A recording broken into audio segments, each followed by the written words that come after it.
हम चलते हैं आचार्य प्रशांत की खोखली बातें। अभी मैं एक वीडियो प्ले करूंगा जिसकी केवल आप वॉइस सुन सकते हैं। उसमें हम एनालाइज करेंगे कि क्या तर्क होते हैं और किस तरह वे अपने सवालों से, जवाबों से, मुद्दों से हट के वो लोगों को एक तरह से गुमराह करते हैं, यानी कंफ्यूज करते हैं। तो क्लिप स्टार्ट करते हैं। घोषित करने से पहले हिंदू धर्म है क्या, ये जानिए। जब भी मैं मेरे आसपास के लोगों से गीता की बात करती हूँ तो वो मुझे थोड़ा पिछड़ा हुआ मानते हैं। अब डिफेंसिव बहुत हो गया, थोड़ा तो लोग, एक लेडी ने पूछा कि जब भी मैं गीता की बात करती हूँ तो पिछड़ा हुआ महसूस करते हैं। समझ नहीं आया भैया। अगर आप गीता पढ़ रहे हैं तो इस तरह बात रखना आना चाहिए कि भाई लोग सुने, आपकी बातों में दम होना चाहिए, एक अथॉरिटी होनी चाहिए आपकी। वो तभी आती है जब आप के अंदर करेज आता है। ठीक है, आप लोगों को हैंडल कर सकते हैं, वो एक अलग क्वालिटी है। अभी आगे चलते हैं। डिफेंसिव। तुम्हारी औकात नहीं है इंटेलेक्चुअल एंगेजमेंट करने की। मतलब इसने भी यही बात की कि तुम्हारी औकात नहीं इंटेलेक्चुअल एंगेजमेंट करने की। हालांकि मैं इनको, जो ये आचार्य प्रशांत है, ये इनमें करेज मानता हूँ कि सवाल करते हैं और अच्छा सवाल भी करते हैं, लेकिन फिर भी तो पूर्ण तरह एक अच्छा जवाब नहीं दे पाते। शायद गीता के हर एक श्लोक का जो गलत लोक धार्मिक अर्थ बनाया गया है, ऐसा तो किसी भी ग्रंथ के साथ नहीं हुआ होगा जितना गीता के साथ हुआ है। निश्चित ही। हिंदुओं ने हिंदू नहीं, ऐसा कहना गलत है कि सभी ग्रंथ के साथ छुआ, मतलब कि मैनिपुलेट नहीं हुआ। बहुत से सभी ग्रंथों के साथ मैनिपुलेट हुआ है, वो मैं बताता हूँ क्यों। धर्म के साथ बहुत नाइंसाफी करी है।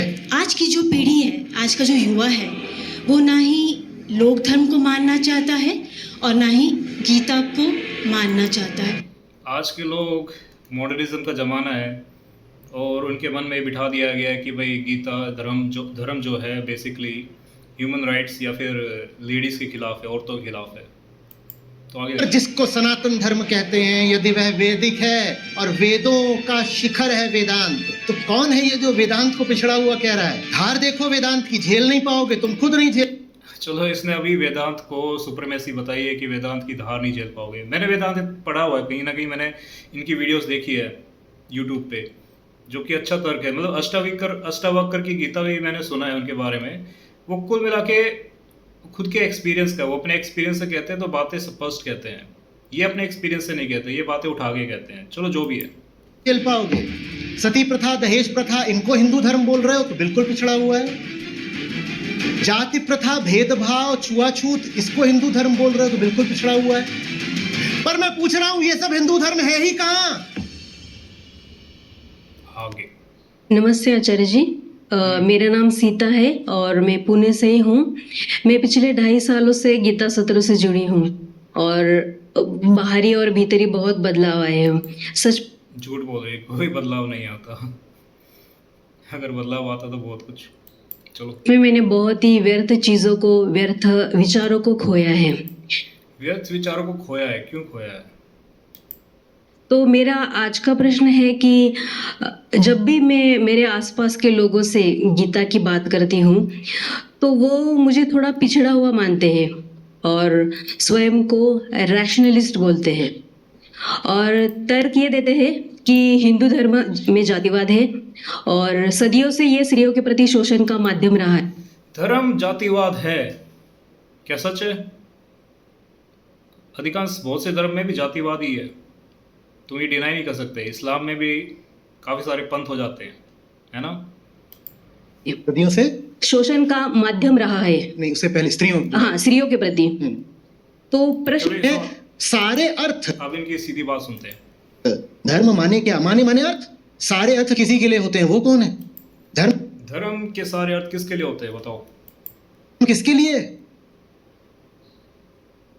आपके प्रश्न में एक अंधविश्वास बैठा हुआ है कि कई धर्म होते हैं, जैसे धर्मों की रेस चल रही हो और उसमें कोई रेशनलिस्ट तार्किक व्यक्ति आकर के अक्सर ये तर्कवाद, नास्तिकता, इन सबको एक में समेट करके एक बुत खड़ा करते हैं जो कहता है हिंदू धर्म पिछड़ा हुआ है। पिछड़ा हुआ नहीं है, वो धर्म है और वो बताता है। अभी मैं बताऊंगा कि धर्म जैसी कोई चीज़ होती नहीं है ना? धर्म बना दिया जाता है, लेकिन उसका क्या यूज़ है वो बताते हैं। है कि धर्म होता किसके लिए? धर्म किसके लिए होता है बताओ?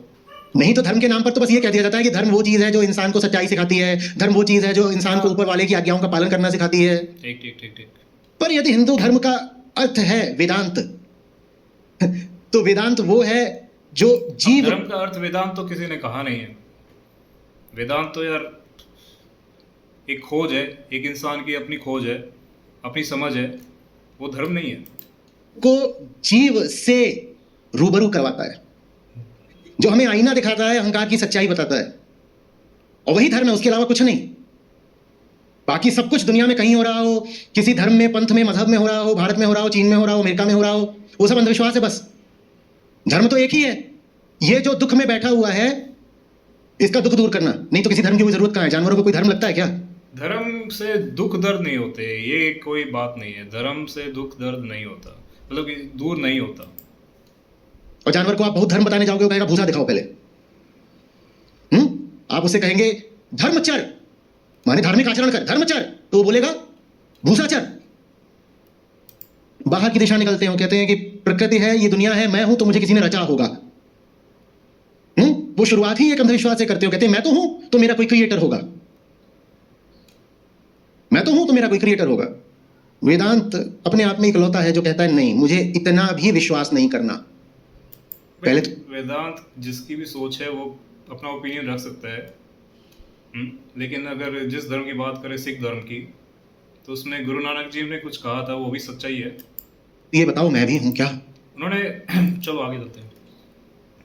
दूसरी जगहों पर बात ऐसे होगी, और वो हमारी सामान्य वृत्ति होती है, मैं किसी को नीचा नहीं ठहरा रहा यहाँ पे, मनुष्य की ही वृत्ति है वो, किसी धारा के मनुष्य की बात नहीं कर रहा, मनुष्य मात्र की बात कर रहा हूँ, सबकी वृत्ति है वो। हम कहते हैं दीवार मुझे दिख रही है तो होगी ना, आप कहते भी आप। इस दुनिया में एक चीज मान लो, आपका बिलीफ सिस्टम आपकी एक रियलिटी क्रिएट करता है। अगर आप भगवान को मानते हैं तो वो है, अगर नहीं मानते तो वो नहीं है, क्योंकि ये प्रकृति आपका रिफ्लेक्शन ही है। अगर रिफ्लेक्शन में आप ये बिलीफ सिस्टम रखते हैं तो वैसे ही दिखाएगी। आंखों देखी बात, कानों सुनी बात, तो मुझे दिख रहा है आंख से तो सच है, मुझे सुनाई दे रहा है कान से तो सच है। कैसे पता? कैसे पता? और जैसे ही पूछता है वो ये इसमें नहीं दौड़ लगा देता कि दुनिया तो है ही, आओ अब इस दुनिया के रचयिता के बारे में कहानियां बनाते हैं। वो कहता है दिख तो रहा है, पर क्या है? अच्छा, ये अब नेगेशन पे जा रहे हैं कि भैया दिख रहा है, वो दिख नहीं रहा है, जो हो रहा है वो हो नहीं रहा है। तो ये थोड़ा ठीक है, ये कंसेप्ट्स को डिसॉल्व कर देते हैं कि भाई कंसेप्ट नहीं रह जाते। तो वो कुल मिला के कोशिश करते हैं कि नेगेशन से आदमी खुद कंफ्यूज हो जाए और वो अपने आप से सवाल पूछने लग जाए, यानी सवाल ही खत्म कर दे। तो आंसर तो मिला नहीं, लेकिन आंसर मैं आपको दूंगा सही। ये पिछड़ेपन की निशानी तो आप कहाँ अदृश्य हो गई, कहाँ गई? हाँ, दिख तो रही है पर कहाँ है? वेदांत अंतर करता है, तुम धार देखो और तुम पिछड़ा बोल रहे हो। तुम कितने अनपढ़ हो? तुम धार देखो, कह रहा है दिख तो रहा है पर क्या है? और जो लोक धर्म है वो कहता है दिख भी नहीं रहा तब भी है। कौन? भूत और भगवान। वो कहते हैं कि दिख भी नहीं रहा तब भी है, और वेदांत कहता है। अब मैं बता देता हूँ धर्म किस तरह है। हर एक शताब्दी में, हर एक सदी में एक ऐसे इंसान हुए हैं जिन्होंने खोज की है अपने आप से। वो खोजी थे, उन्होंने सब कुछ सेक्रीफाइस किया कि मुझे जो, जैसे कि बुद्ध थे, महावीर थे, उन्होंने कहा कि मुझे राजपाट नहीं चाहिए, मुझे सच्चाई को जानना है। तो वो काफ़ी करेजियस थे, उन्होंने कुछ देखा था, कुछ समझा था। वो अपने एवोल्यूशन स्केल पे हाईएस्ट लेवल पे पहुंच गए थे। अब उनको यहाँ से मुक्ति चाहिए थी, कुछ ऐसी चीज़ चाहिए थी कि यहाँ से बाहर निकले। तो उन्होंने खोज करना स्टार्ट किया। अब खोज तो कर दिया, उन्होंने सच्चाई भी जान ली और अपनी जो सच्चाई है वैसे वैसे बयान भी कर दिया। लेकिन लोगों ने क्या किया? लोगों ने मिलके उसकी सच्चाइयों को दरकिनार करके, यानी पीछे करके, एक अपनी बात जोड़ दी मनगढ़ंत। और क्यों जोड़ी? पहली चीज़, लोगों ने इसलिए जोड़ी, राजाओं ने इस मिलके से जोड़ी, पंडित पुरोहितों ने इसलिए किया ताकि एक मैनेज कर सके इंसानों को। और दूसरी चीज़ है कि लोग एक आइडेंटिटी बना सके। अब वो सच तो बोल के खोजी चले गए, उनको मतलब नहीं है भैया धर्म है या नहीं है, उनको मतलब नहीं है कि मेरे लोग जो फॉलोअर कर रहे हैं वो कहाँ है, किधर है, उनको फ़र्क नहीं पड़ रहा। बस एक आइडेंटिटी बना दी। उसके बाद फिर आइडेंटिटी के बनाने के बाद लड़ने को कहा कि लड़ो चल के। तो अल्टीमेटली यही है, लोगों को मैनेज करना और लोगों को लड़वाना, ये धर्म का काम होता था और इससे ज़्यादा कुछ नहीं है। अगर दिख भी धर्म रहा आपको सच्चाई नहीं बताएगा। है तो भी क्या है? ये पिछड़ेपन की निशानी लग रही है क्या? कौन आ रहा है कहने कि हिंदू धर्म पिछड़ा हुआ है? कौन है ये? कौन कितना है? पिछड़ा हुआ है इंसान जो कह रहा है हिंदू धर्म पिछड़ा हुआ है? कौन है? कौन है? मैं उस हिंदू धर्म कौन है कहने दो उनको, सबका ओपिनियन है, क्यों उनको बैश करना? की बात नहीं कर रहा हूं, बिल्कुल जो आपको सड़कों पे दिखाई देता है, जो घर और समाज में दिखाई देता है, उसको तो मैं हिंदू धर्म मानता ही नहीं। क्या बोल रहा हूं मैं उसको बार बार? लोक धर्म, हमें उससे क्या लेना देना? चलो लोक धर्म है वो, हमें उससे क्या लेना देना? उसे तो हम कब का ठुकरा चुके। बस जिसको सनातन धर्म कहते हैं, यदि वह वैदिक है और वेदों का शिखर है वेदांत, तो कौन है ये जो वेदांत को पिछड़ा हुआ कह रहा है? अब धर्म वेदांत नहीं है। धर्म एक मैनिपुलेशन है, लोगों को, भीड़ को इकट्ठा करना। ठीक है, जो अगर जिसको मुक्ति चाहिए, जिसको सच्चाई जानना है, वो अपने रास्ते पे निकल जाएगा, उसको धर्म से लेना देना नहीं है। लोगों को बस एक स्टेबिलिटी ये चाहिए कि भाई सच बता दो क्या है, हमें अपने काम धंधे पे जाना है, हमें नहीं पढ़ना इन चीज़ों में। हार देखो वेदांत की, झेल नहीं पाओगे, तुम खुद नहीं झेल पाओगे। क्या नहीं बाकी झेल पाएंगे? सब अंधविश्वास पालना बहुत आसान है। नहीं दिख रही पर हैं, यहां आत्माएं, रूहें, सोल्स घूम रही हैं। Hidden spirits, the invisible ones are wandering. Hidden spirits के बारे में बात कर रहे हैं कि धर्म ये है वो है। चलो आगे चलते हैं। जहां समय ने स्पर्श भी कर लिया, वहां सत्य जो इतना भी बदल सकता है समय के साथ, वो सत्य नहीं है।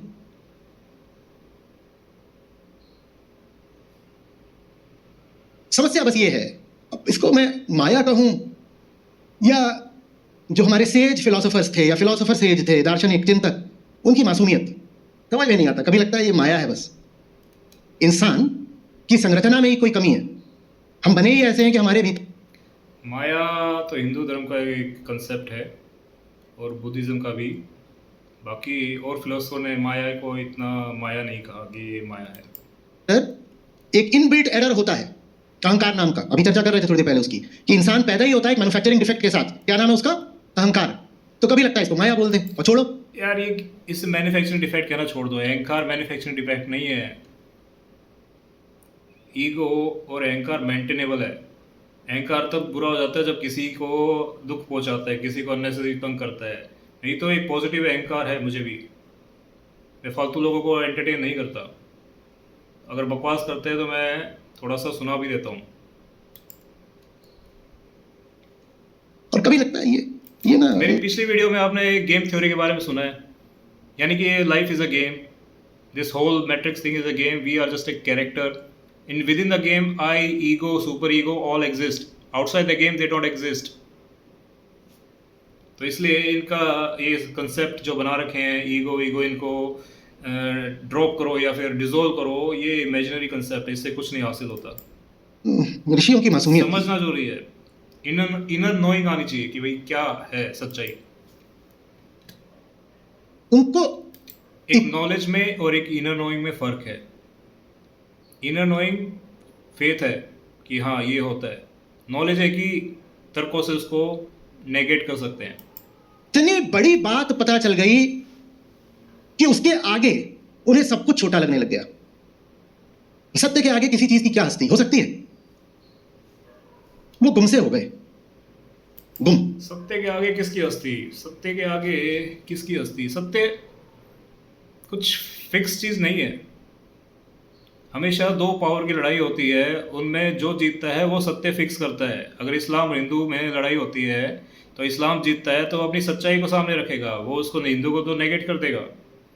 तो पावर का खेल है, सत्य का खेल नहीं है। ये गलतफहमी निकाल दो, रियलिटी में आ जाओ। गुफाओं में गुम हो गए, कंदराओं में गुम हो गए, वनों में गुम हो गए, पर्वतों में गुम हो गए, गुम हो गए। अध्यात्म का काम ही होता है गुम कर देना। बड़ा मुश्किल है, बड़ा मुश्किल है अपने आप को बचाए रखना। अनंत सत्य के दर्शन के बाद गुम हो जाते हो, खो जाते हो, ऐसे लापता होते हो, अपने ही पता नहीं चलता। अनंत सत्य के बाद गुम हो जाते हो। देखो चॉइस पे है।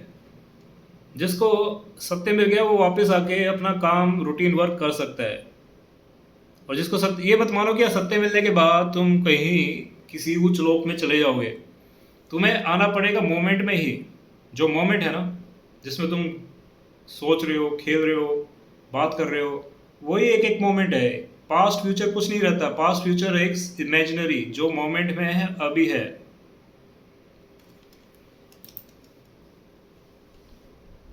अपने आप को बनाए रखना, अपने आप को जीव समझना, जिसके दैहिक या सामाजिक कर्तव्य हैं, बड़ा मुश्किल हो जाता है। सब कर्तव्यों से आगे निकल जाते हो। संसार ही क्या है? मिथ्या। तो यहां कर्तव्य कैसे निभाने की कोई बात, ऐसे हो जाते हो। वो गुम हो गए अपने ध्यान में, अपने वनों में, अपने आनंद में, अपनी मस्ती में। और जो भी गुम हुए, जो भी भागे यहाँ से, उनको मैं भगोड़ा ही मानता हूँ। उनमें साहस नहीं था अपनी बात रखने का, और वो किसी काम के नहीं होते। गुम होने का नतीजा ये हुआ कि ये बात वो समाज के हर तबके तक नहीं ला पाए। हाँ, वो नहीं ले पाए क्योंकि भगोड़े थे वे। ऐसा नहीं कि उन्होंने इस बात को छुपा कर रखा, छुपा कर नहीं रखा। बहुत निस्वार्थ होकर, बड़ी निष्कामना से उन्होंने अपनी बात को, जो कुछ भी बताया जा सकता है, सत्य तो क्या बताया जाएगा पूरी तरह, पर जितना कुछ भी बताया जा सकता है उसके लिए उन्होंने दर्शन लिखकर, उपनिषद लिखकर, मीमांसाएं लिख करके और कई प्रकरण ग्रंथ लिख करके उन्होंने सौंप दिए समाज को। अभी क्या है ना कि एक चेजिंग बन जाता है लाइफ में, हर चीज का एक चेजिंग बना देते हैं कि भाई इसको चेज करो, सत्य को चेज करो। वो बाबा उधर बैठा है जंगलों में, उधर पहाड़ों में, वहां जाके कुछ मिलेगा। चेजिंग ही छोड़ना पड़ेगा तुम्हें। अगर चेजिंग छोड़ दोगे ना, सत्य अपने आप तुम्हारे पास ही आएगा। ये भागना पीछे छोड़ दो, अपने आप आएगा। मेरी बात थोड़ी अलग लग सकती है, उल्टी लग सकती है कि क्या यार हम सब भाग रहे हैं, हम उधर जा रहे हैं, हम गीता सत्र में जा रहे हैं, हम किसी बाबा के, प्रेमानंद बाबा के पास जा रहे हैं। लेकिन भैया सच्चाई है कि जब तुम चेज करना छोड़ दोगे तो सच्चाई तुम्हारे पास ही आएगी खुद। ईश्वर तुम्हारे पास खुद चल के आएगा। उन्होंने कहा इतना है, ये ले। और वो स्वयं कहां रहे? सत्य आपको निर्दोष कर देता है। निर्दोष माने मासूम। शायद देखिए, निर्दोष कर देते हैं, मासूम कर देते हैं। नहीं भैया, निर्दोष मासूम तो हो जाते हैं, लेकिन सत्य जानने के बाद वो दोबारा दुनिया में आना पड़ता है, दोबारा दुनिया में खेल खेलने पड़ते हैं, अपना कर्तव्य निभाना पड़ता है। Life is a continuity, is never a end, there is no end game. ठीक है, मार्वल की मूवी देखें, the end game, there is no end game, it is a continuity. बीच में ब्रेक हो सकता है थोड़ी देर के लिए कि हम ब्रेक ले लिया, लेकिन भैया फिर से आना पड़ेगा, फिर से जन्म लेना पड़ेगा। यहाँ नहीं तो कहीं और। यहाँ दुख ज़्यादा है, यहाँ पे परेशानी ज़्यादा है कि सोचते हैं कि यार या तो किस तरह रह रहे हैं। तो ये एक खेल है, यहाँ जरूरी नहीं है कि तुम्हें पूरी उम्र यहीं रहना है या फिर अगले जन्म में यहीं रहना है। तुम्हारे पास चॉइस है, तुम्हारे पास फ्रीडम है, लेकिन फ्रीडम जानने के लिए तुम्हारे पास नॉलेज होना चाहिए, तुम्हारी खुद की इनर नोइंग होनी चाहिए। लोग सोचते हैं कि यार हम दोबारा फंस गए, हम क्यों आ गए दोबारा, तो वो बात कुछ अलग है। नहीं पाए कि समाज उनके द्वारा दी गई बात का अब कितना दुरुपयोग करने वाला है। पहली बात तो, जो बात उन्होंने दी समाज ने उसको सब तक पहुंचने नहीं दिया। बहुत सारे वर्ग ऐसे बना दिए जिनको कह दिया कि तुम्हारे लिए वेद प्रतिबंधित है, निषिद्ध है, तुम वेद का पाठ नहीं करोगे। हमारी वर्ण व्यवस्था चल रही है जिसमें कुछ लोग वेद पढ़ेंगे, बाकी सब नहीं पढ़ेंगे। हिंदू धर्म को तुम कह सकते हो कि यार देखो, हिंदू धर्म कोई धर्म नहीं है, बल्कि एक क्षेत्र, एक भारत के वर्ष में कुछ लोग ऐसे हुए जिन्होंने सच्चाई खोजने की कोशिश की।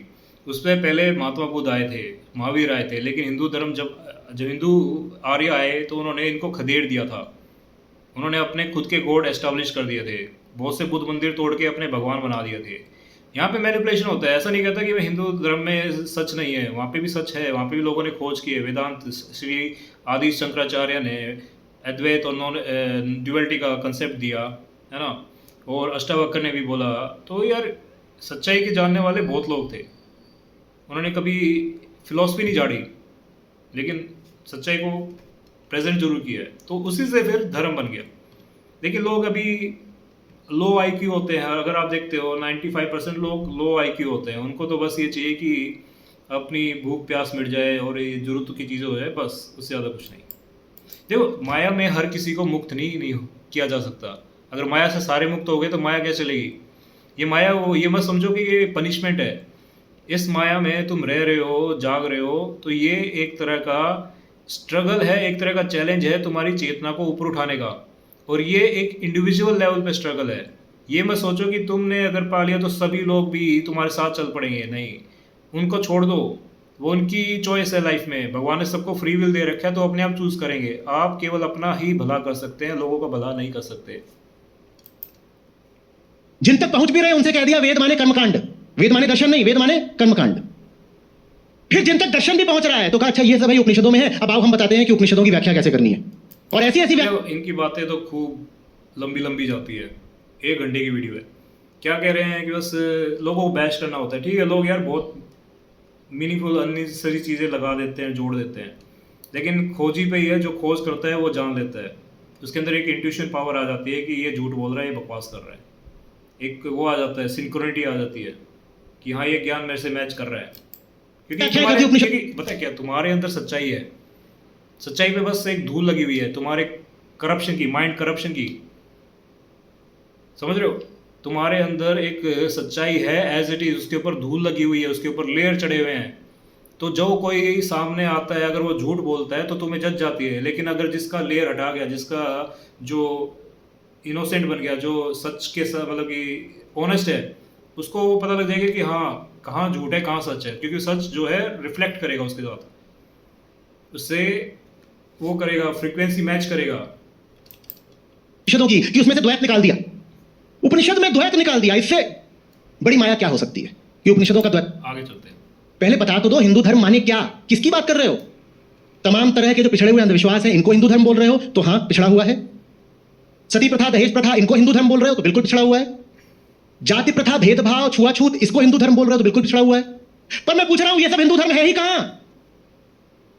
ये कहां से हिंदू धर्म है? तुमने किसी को भी, किसी भी बात को, किसी भी प्रथा को हिंदू धर्म का नाम दे दिया तो हिंदू धर्म हो गया क्या? ये हिंदू है ही नहीं जो ये सब कुछ कर रहे हैं। तुम दो बातें एक साथ कैसे बोल सकते हो कि हिंदू धर्म वैदिक है लेकिन हम स्त्रियों को हीन मानते हैं? ये दोनों बातें एक साथ कैसे चलेंगी? कैसे चलेंगी बताओ, कैसे चलेंगी? तो वेद शुरुआत प्रकृति पूजन से करते हैं, उसमें कर्मकांड आता है, कहते हैं ऐसे अग्निहोत्र होगा। धर्म केवल मैनेजमेंट के लिए है, जगाने के लिए नहीं है लोगों को। केवल मैनेजमेंट है और ज़्यादा कुछ नहीं है। लोगों की इच्छाएं पूरी करने के लिए, उनको दिलासा दिलाने के लिए कि भाई ये करोगे तो ये हो जाएगा। ज्ञान तो गीता में है, वो पढ़ लो, वो एनफ है। बाकी मैं क्या कह रहा हूँ, धर्म में जितने सच खोजने वाले लोग थे भारतवर्ष में, उन्होंने इकट्ठा होकर कुछ बात रखी है। अभी ये भाई साहब है अपने प्रशांत जी, ये तो सवाल पे सवाल पूछते हैं, तुमसे सवाल पूछ के तुम्हें कंफ्यूज कर देंगे। लेकिन हमें करना क्या चाहिए, हमने इंटीग्रेट करना चाहिए। हमने ये भी सवाल पूछ के जिसके पास जवाब है, भैया जो भी जवाब है तुम टेबल पे लेके आओ, फिर एक हम कंक्लूजन निकालेंगे। अभी और भी धर्म है, जो बात गीता में कह रखी है वो कुरान में भी कह रखी है, 90% तो कह रखी है कुछ ना कुछ। तो बाकी जो लोग क्या है कि वो अलग दिखना चाहते हैं, अपनी आइडेंटिटी अलग बनाना चाहते हैं, तो वो किसी तरह गीता से, अगर वो कह देंगे कि गीता और कुरान तो मैच कर रही है सारी बातें, है ना, धर्म के लिए लड़ो, ये करो, वो करो, तो वो फिर कहेंगे कि फिर डिफरेंस क्या रह जाएगा। वो डिफरेंस रखना चाहते हैं, अपनी आइडेंटिटी बनाना चाहते हैं, वो धर्म को नहीं फॉलो करना चाहते। तो बात को समझो। इस तरीके से इस शक्ति को पुकारा जाएगा, फिर उसकी प्रशंसा की जाएगी, फिर उससे कुछ कामनाएं पूरी करने के लिए कहा जाएगा। शुरुआत वेदों की यहां से होती है। और ये जो वैदिक यात्रा है ये चलकर पहुंचती है दर्शन पर, और दर्शन कहता है कि तुम प्रकृति से परे हो। किस अर्थ में? कि अपने आप को प्रकृति का भोक्ता मत बना लेना। प्रकृति से परे नहीं है भैया, हम प्रकृति के सबसेट है। हम प्रकृति में केवल दिखने वाली चीज ही नहीं है, प्रकृति की जो इंटेलिजेंस है उस इंटेलिजेंस के हम सबसेट है। वो हायर इंटेलिजेंस है, उनकी कोई, इसकी कोई लिमिट नहीं है, हमारी इंटेलिजेंस की लिमिट है। तो हम एक सबसेट है, हम अलग नहीं है। अलग मानना छोड़ दो, सेपरेटिज्म हटा दो। भोक्ता बनाना माने प्रकृति संबंधित हो गए, संबंध रख के ही तो भोगा जाता है। तो वो संबंध मत रखो जिसमें प्रकृति को भोगा जाएगा। तुम प्रकृति से पृथक नहीं हो।